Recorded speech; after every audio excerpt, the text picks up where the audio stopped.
This is my 2004 Saturn View. It's a 5-speed. The shift linkage broke.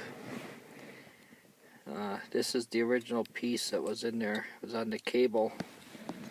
That's that white thing there. It's actually threaded. This is the original piece.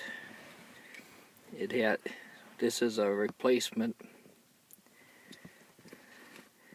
This piece right here is rubber,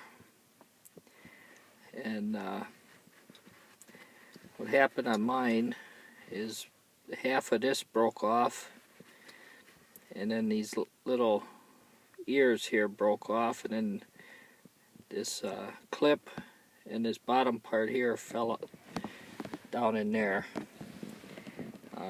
This little piece here snaps onto a ball on the end of the shifter. That's what holds the shifter, holds everything together, just this piece. And then these parts here are used to hold the shifter to this together.